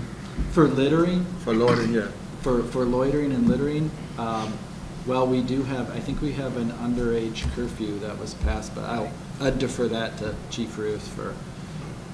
Chief, could you talk about? I didn't really hear the question. Could you repeat it? The question was there any difficulties in our ordinances that wasn't allow us to, enforce or to keep the public safe at these liquor stores? And, I know we can't just close them down or, have a different approach. But, I'm talking about collaboration or cooperation with the liquor stores. But as far as our ordinances, when it comes to loitering and curfews and everything, is there any difficulties of enforcing those policies or challenges? It's a little challenging from one respect. You have the one side with liquor stores, they want the customers there. So they don't mind sometimes when people hang out in the parking lots until it gets a little sketchy. Then they call and want us to get the people out of there. We came before you about 6 to 8 months ago with the ordinance change that would have helped us a little more with large gatherings that we feel are dangerous, and it gives us the authority to just go in and break them up. That would have helped us a little bit more in some of these situations. But it's tough because you do have to get cooperation from the store owners who want to make money, and you want to get, cooperation from the people to not hang out in the parking lots. Yeah. It's difficult. And then any place you go, there's trash. Go to Myers, go to Walmart, there's trash blowing around. Same thing here in these by the party stores. They should send somebody around to clean it up the next day after they're making all the money from their customers. But a lot of times that doesn't happen. And that would be nice if that did happen. But as far as liquor enforcement goes, we do shut down. Liquor Commission does the investigations. They come to us and they will tell us that this individual was selling to minors. And they fine them. If they don't pay the fine, Then they'll come to us and they tell us they shut them down and they took their liquor license away for like 2 or 3 days or for a weekend. Then we have to go in and seize their liquor license and tell them they can't sell liquor. Liquor and tobacco, actually? Liquor mostly, I've never dealt with tobacco, but liquor, we probably 3-4 times a year, we pull somebody's liquor license because they didn't do what they're supposed to do. And they can't sell liquor for 2-3 days. A lot of these stores, that hurts them big time, money-wise. Right. So it gets them to follow the rules. All right, thank you. I have a question for the manager on this same topic. Is there anything that, for that specific business to have an ordinance added to it that would require them to provide their own security? Because I know sometimes when I go to cities, they'll have a security person at a liquor store. So maybe some of the more problematic ones will fall under, if you have ones that have repeated issues, and maybe we can require that they hire, a security person. Same way with apartment complexes. You have certain apartment complexes that are a nuisance. I'm just wondering, is there a way that we can have like an ordinance that would come into effect that would require them to have security once they reach a certain threshold? Yeah, we can research that and look and see if other cities have ordinances. That we can apply that to problematic liquor stores and apartment complexes, and that will maybe make them, be more proactive in preventing some crimes, and then maybe the other liquor stores and apartment complexes will say, well, we don't want to be under that ordinance, so let's get our stuff together. It might force the other ones to be proactive, because I'm more trying to find a way to be proactive than to react to tragedy in the community. Let's get in front of it. I will say we do currently have ordinances that require they all have security cameras. Yep. And proper lighting. I believe, and Chief will correct me if I'm wrong, but they have tended to be pretty good when we need access to that security camera footage after there has been an incident, but we can look into Because even for my banquet hall, I'm required the that question too, of the but that's presence. still reactive after something happened. I'm gonna find some ways to get in front to prevent it from happening before we get to the cameras. Thank you, that's all I have. Any other questions? Yes, Councilwoman. Thank you. Following that thread, how are the enforcement operations currently conducted where if there's a suspicion of minors being provided or sold alcohol or, not checking IDs, because this is clearly leading to some dangerous situations. What does the city see as their responsibility in the enforcement protocol when it's suspected that minors are being provided alcohol at an establishment? Thank you. We have in the past partnered with Saginaw County Sheriff's Department, and we will get people that are underage, high school kids who want to get into law enforcement, and we take them out in an undercover situation and send them into stores to let them purchase. And then we end up busting the stores for doing that, and then violate them when they do it. A lot of what you see going on right now is not the youth buying alcohol at the stores. They're just hanging out in the parking lots for something to do. That's why the majority of these kids are there. They're not buying alcohol. We're watching the video cameras afterwards. They're not walking around drinking out of liquor bottles. It's just for a spot to hang out. Thank you. Any other questions for the city manager? Thank you for the update. Madam Clerk. On to the consent agenda. The agenda has been available at City Hall and on the city webpage. I need a motion to approve the consent agenda, leaving room for exception. It's been moved in support. Do we have any exceptions? Yes. 28. 28. 28? 28, right. Do we have any more exceptions? Hearing none, all those in favor signify by saying aye. Aye. All those opposed, nay. Madam Clerk. Item number 28 is to approve the Metropolitan Extension Telecommunications Rights-of-Way Oversight Metro Act bilateral application and permit with Peninsula Fiber Network for the Public Services Department Right-of-Way Division. That was Councilmember Wiggins. Thank you. My question is... He's coming up. What's that? He's coming up to you. Oh, hi.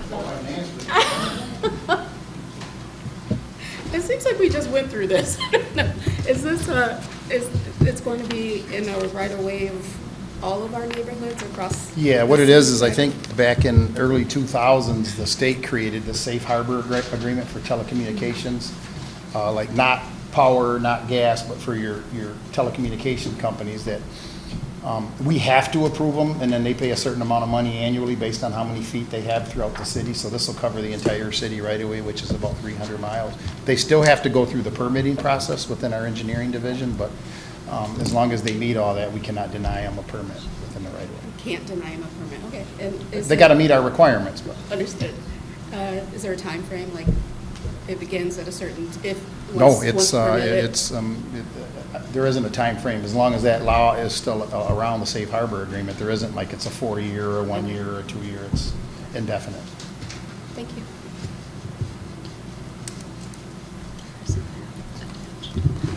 Would you like to make a motion? Yes, make a motion to approve. Number 28. Support. It's been moved and supported.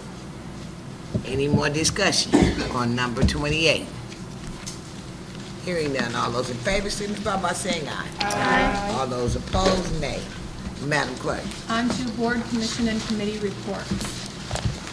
we have 9 different, we are post, Just the reports right now. I'm sorry. You're just under reports right now. Oh, that's right. Does anybody have any meeting they went to regarding the city that they'd like to report out on? Yes. Well, we had our last of the year youth council meeting. Kind of brought that up earlier today. It was a great year, and this meeting was kind of a working meeting, and our youth members of the council, I believe they're going to make a presentation on the 22nd. At least that's the plan. Our next city council meeting, just some ideas of what they'd like to see in the community. So that'll be good. And we'd also like to present them to the community. And at such time, we're going to ask that you allow them to do their little presentation on the manager's report.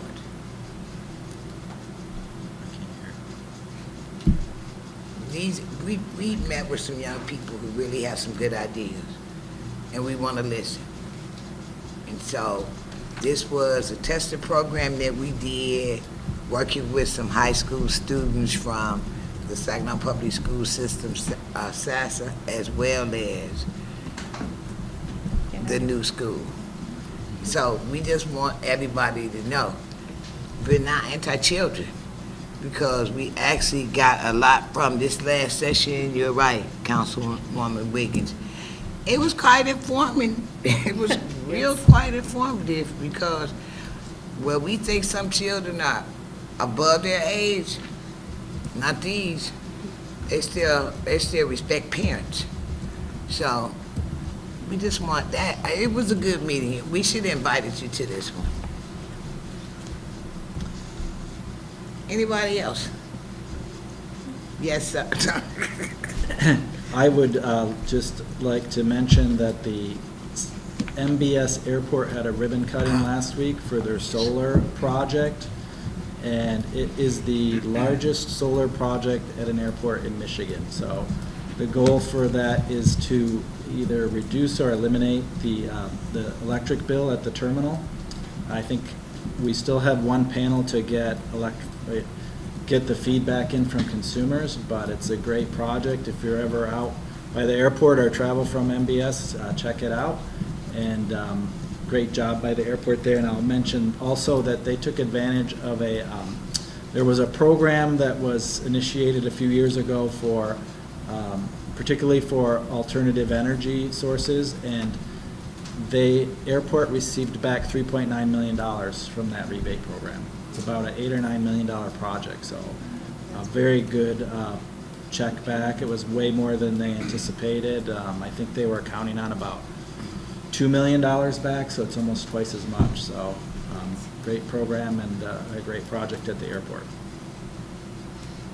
Anyone else? Even our city managers getting involved. Okay. Hey. Anyone else? Okay. Madam Clerk. On to appointment of board, commission, and committee members. I need a motion to adopt all of the reappointments, leaving room for exceptions. Second. It's been moved and second. Do we have any exceptions?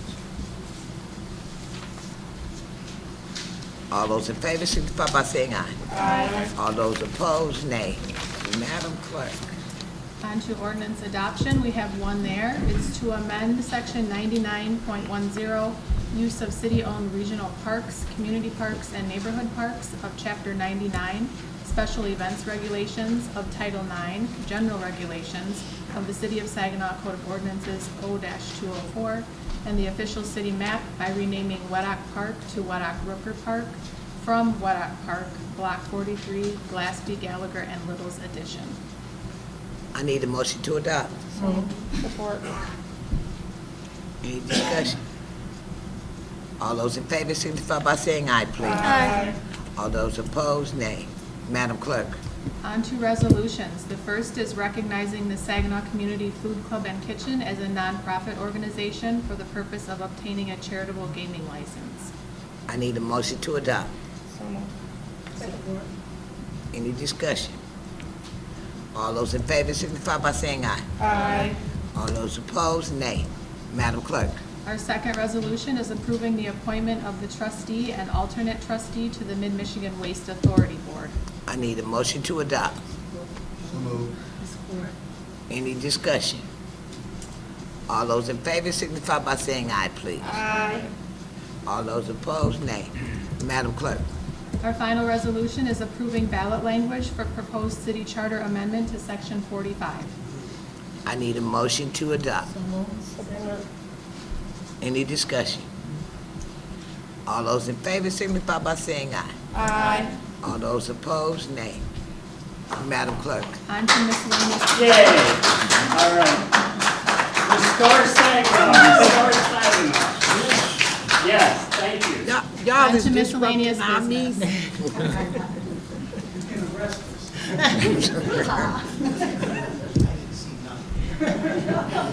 Okay. As you can tell, they are meetings going on in the community on the tax cap. If you look on our Facebook page, I'm not sure if it's on there, but this is not city council's effort to do this. The citizens are doing it. That's right. That's why they're so excited, because they had a meeting, and it must have been a good meeting, that they came in and they stood back there doing this to me. So we thank them for them coming in. I'm sorry, disrupting the meeting.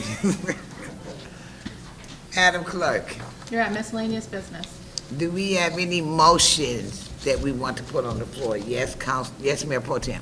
Yes, I'd like to ask that the direct staff prepare and bring forward materials for approval to proceed with the North Loop Trail and emergency call boxes for our next meeting, June 22nd, 2026.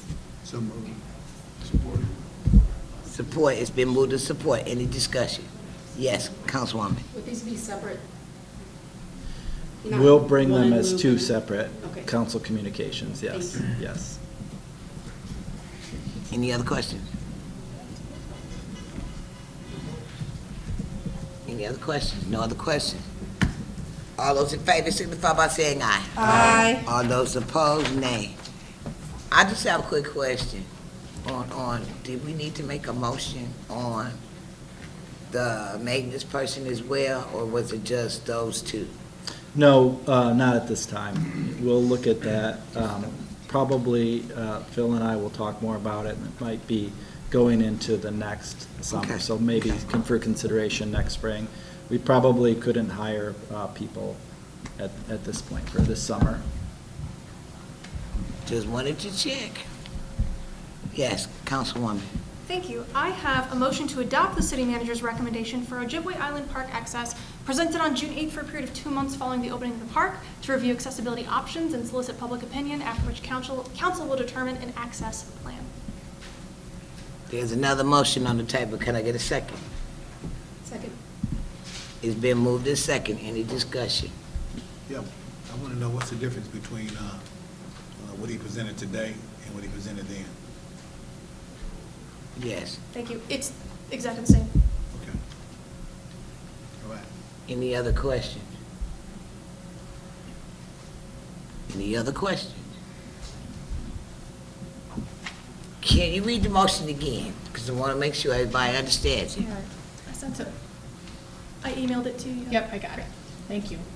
A motion to adopt the city manager's recommendation for Ojibway Island Park access presented on June 8th for a period of 2 months following the opening of the park to review accessibility options and solicit public opinion, after which council will determine an access plan. Okay. Going for the vote. All those in favor signify by saying aye. Aye.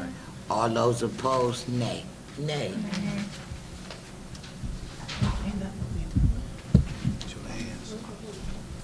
You ready for roll call? Please. Councilmember Young. Aye. Councilmember Seals. Nay. Councilmember Balls. Yay. I'm sorry. Yes. Thank you. Mayor Pro Tem Garcia. Nay. Councilmember Ostash. No. Councilmember Braddock. No. Councilmember Wiggins. Yes. Councilmember Hammond. Yes. And Mayor Moore. No. You have 5 no and 4 yes, the motion is denied. You're still under miscellaneous business. Do we have any other miscellaneous? Yes. So it was brought up tonight, we talked about liquor stores in the city, large gatherings. Our chief of police also mentioned an ordinance that was put forth earlier. So I'd like to make a motion that we direct staff to create a nuisance gathering ordinance, giving the police the tools they need for large gatherings on premises in the city that are unsafe, causing a danger to those who are present, and are a civil disturbance and a public nuisance. There's a motion on the floor. I need a second. Second. It's been second. Discussion. Yes, Councilwoman. Thank you. The motion of the discussion, I would just ask that we have a, I'd like to hear it again, but also I want to make sure that we have the opportunity to solicit some public opinion as well in that ordinance, because we can talk about potentially establishing an ad hoc committee for something like this, that we did with the dangerous dogs ordinance, to get some multiple voices, especially community violence intervention groups in on this. Is that a friendly amendment that you would be willing to entertain to your current motion? Or we perhaps could understand it to be in the draft that's going to come before council. I think if you would see the draft, that it might cover all of that. Yeah, and then if we need to, we could amend at the next meeting once staff brings it to us. I would note examples of this sort of ordinance were provided to council last year when Councilman Ostash first brought that up, and I can resend those for everybody's information. That's true. Any other discussion? I'm sorry, could I, just to clarify, would the motion be for staff to place the ordinance on the agenda to be introduced then? For introduction, correct. Okay. So it hasn't been introduced? No, there has been no Okay. ordinance like this introduced. Okay. Any more discussion? Yes, Councilwoman Wiggins. I guess my question is, would this ordinance encompass what constitutes a large or nuisance gathering? Because that could be up for debate. Right, so there should be a definition for that in the ordinance. So there should be a definition for that, and I'm sure that would come forth for us. The example did have a definition for a nuisance gathering that was provided to us last year. And also, too, would address things that are going on during the gathering, such as excessive noise, excessive alcohol consumption, illegal minors. It would cover all of that.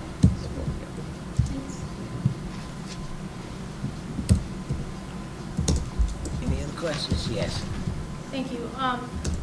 So if we're motioning to direct staff to present the ordinance in full, I'm not sure if I heard a date at yours, if you just said subsequent council meeting, so that's one question. And then, I guess I would prefer, rather than having the full ordinance ready to go in front of us at the subsequent meeting, to have an opportunity for a open drafting process. I know it's gonna be on the agenda for discussion, but some kind of step where we're soliciting public opinion in the drafting process to make sure, again, that our community violence or CVI groups are at least consulted or asked if there's anything that they would like to see in that ordinance as well, because that seems like a point of intervention for them that they would be very interested in.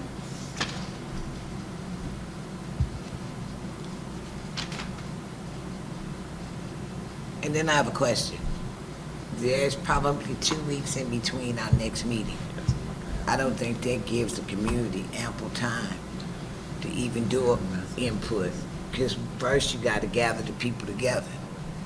And I don't mean just we get people who it may not even affect.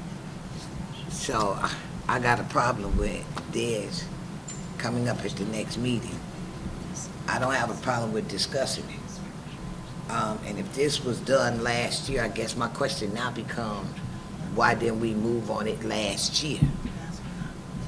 This subject has been on this table probably for the last 10 months. It's been the liquor stores, the weed. They don't even talk about cigarettes no more. It's just the liquor store and the weed. So I guess I'm totally lost.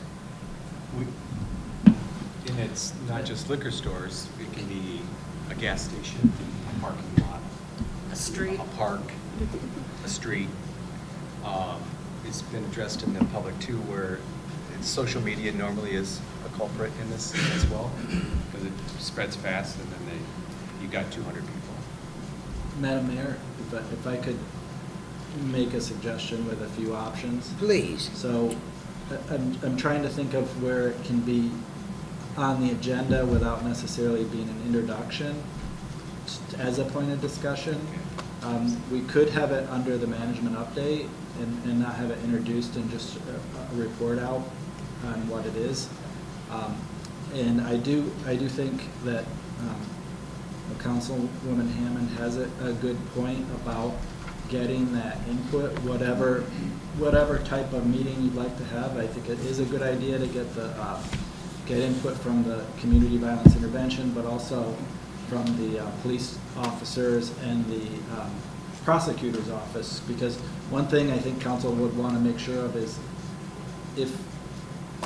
if you have the ordinance, do the individuals who are working in that area think that it will work, and two, is it something that would be a good tool? Because one thing that you don't want to do is pass ordinances that are just going to go out there and not be utilized. And I'm thinking of different things, like some cities have the curfew ordinance.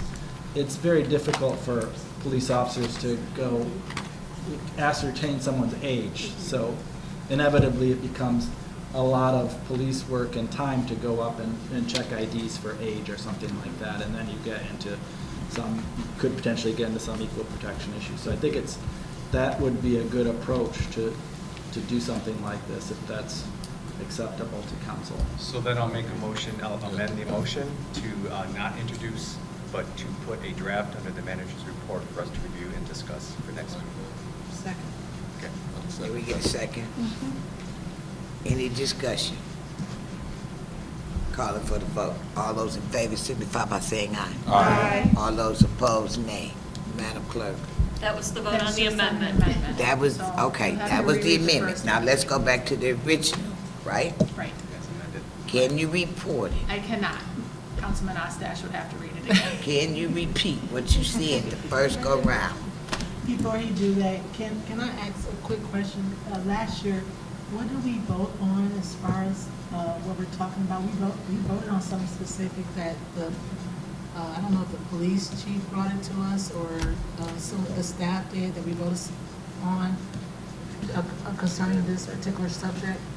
Can you bring that in your report also? That chief had mentioned earlier tonight? Yeah. It was in relation to this ordinance, but it was never risen to this level. It had been discussed. and an example was provided, but there was no further action taken at that point. So this is Oh, so advancing. we never took a vote, we never? No.